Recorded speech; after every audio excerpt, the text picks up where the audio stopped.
देखिए, फिक्र आपकी में सबसे पहले महाशिवरात्रि पर झारखंड में भड़की सांप्रदायिक आग दिखाते हैं। चिंताजनक खबर है। वैसे तो पूरे देश में महाशिवरात्रि का पर्व हर्ष उल्लास के साथ मनाया गया।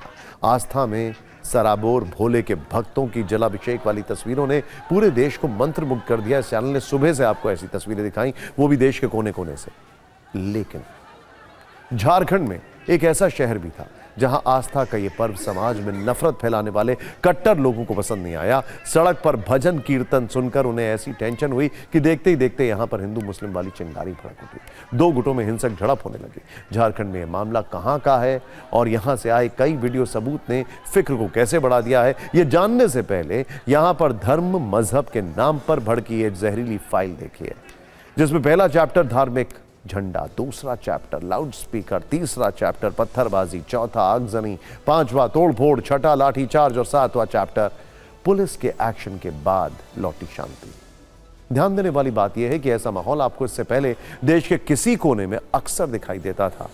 आपका जवाब जम्मू कश्मीर हो सकता था, जहां पर एक समय सेना पर पत्थरबाजी आम बात हुआ करती थी। पत्थरबाजी, आगजनी, तोड़फोड़ और हिंसा की ऐसी तस्वीरें आप बांग्लादेश में भी आए दिन देखते ही रहते होंगे। लेकिन झारखंड में महाशिवरात्रि पर इस तरीके की हिंसा का होना चिंताजनक है। और यह हिंसा हुई हजारीबाग के इलाके में, वो भी एक मदरसे के पास सुबह लगभग 7 से 8 बजे के करीब।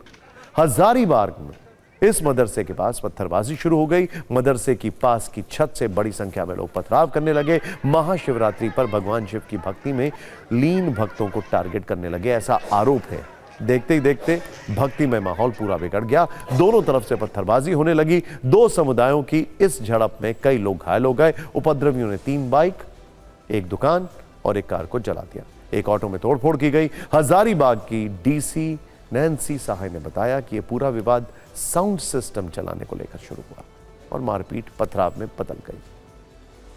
लेकिन पुलिस के मोर्चा संभालने, लाठीचार्ज करने और सीनियर ऑफिसर्स के डेरा डालने, पेट्रोलिंग करने और भारी फोर्स तैनात करने के बाद इलाके में अभी शांति है।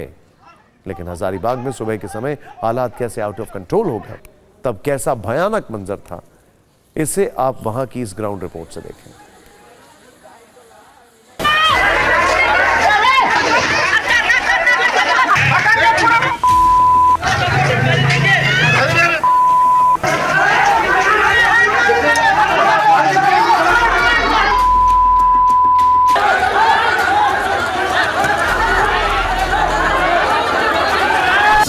कोऑपरेट कीजिए प्रशासन के साथ, पुलिस के साथ। और हम लोग भी नहीं चाहते हैं कि बिना मतलब का किसी को भी कोई परेशानी हो, तो बस विधि व्यवस्था को बनाए रखिए। स्थिति नियंत्रण पर? हाँ बिल्कुल, अभी स्थिति बिल्कुल नियंत्रण में है और किसी भी तरह का कोई इशू नहीं हो रहा है अभी।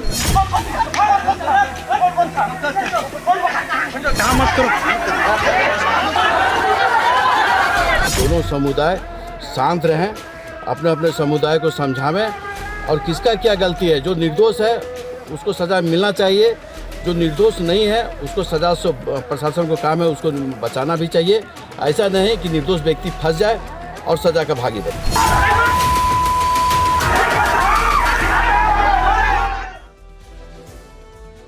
इस देश में सभी धर्म के लोग हमेशा से एक साथ मिलकर सभी धर्मों को मनाते हैं। किसी एक इंसान की शरारत या गलत सोच ऐसी हरकत को अंजाम देती है तो आसपास जो लोग हैं, जो इन्फ्लुएंस होते हैं, उन्हें सोचना चाहिए। दो समुदायों में ट्रस्ट डेफिसिट नहीं है, लेकिन सोच जो है किसी एक इंसान की खराब है, जिसकी वजह से ये होता है। हजारीबाग में हिंसा क्यों भड़की, इसकी अपनी एक कहानी है। यह पूरा विवाद एक मदरसे के पास शुरू हुआ था।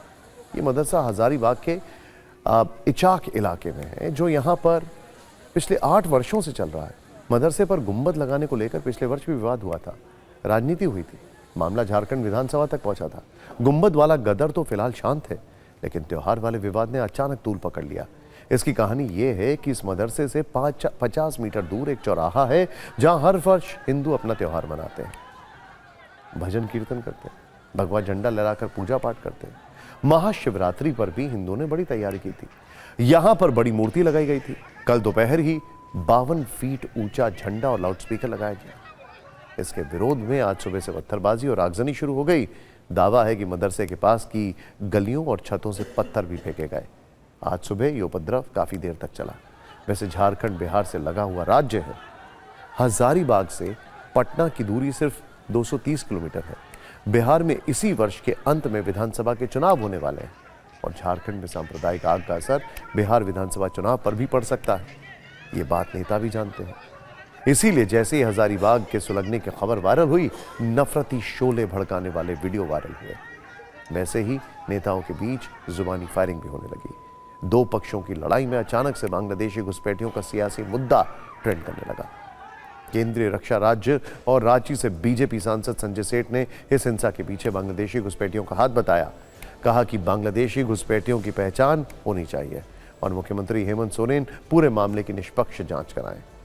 तो इस गंभीर आरोप पर झारखंड के स्वास्थ्य मंत्री इरफान अंसारी ने उन्हें जवाब दिया। कहा कि बीजेपी इसमें राजनीतिक रोटी सेक रही है और रक्षा राज्य मंत्री को इतना हल्का बयान नहीं देना चाहिए। इस हिंसा पर किस नेता ने क्या क्या कहा, यह पॉलिटिकल रील आपको देखनी चाहिए।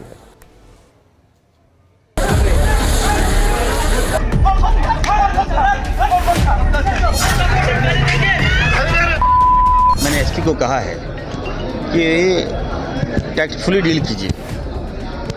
वहाँ पर असामाजिक तत्व जो हैं और आरएसएस मानसिकता के जो लोग हैं, कट्टर विचारधारा के जो लोग हैं, जो कट्टर सोच के जो लोग हैं, वो हमारी युवाओं को बर्बाद कर रहे हैं।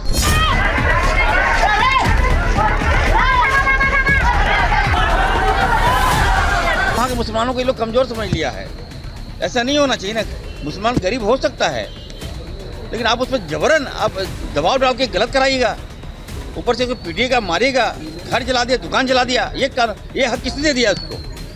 सांप्रदायिक सद्भावना बना रहना चाहिए, लेकिन तुष्टीकरण की राजनीति इस राज्य को बर्बाद कर रही है। उनको सचेत करना चाहते हैं कि हमारे सनातन धर्मियों पर यदि किसी भी प्रकार का तुम हमला करते हो, लांछन लगाते हो, तो बर्दाश्त नहीं किया जाएगा। इलाज चाहते हैं और यूपी में इनका इलाज ठीक ढंग से चल रहा है। झारखंड में जब तक इलाज नहीं होगा, ये सुधरने वाले नहीं।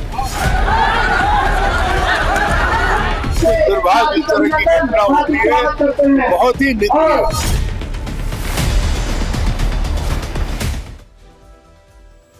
अब लोग सवाल पूछने लग गए कि नेताओं के भड़काऊ बयान कब बंद होंगे, जब कोर्ट सुओ मोटो कॉग्निजेंस लेगा। सोचने वाली बात है।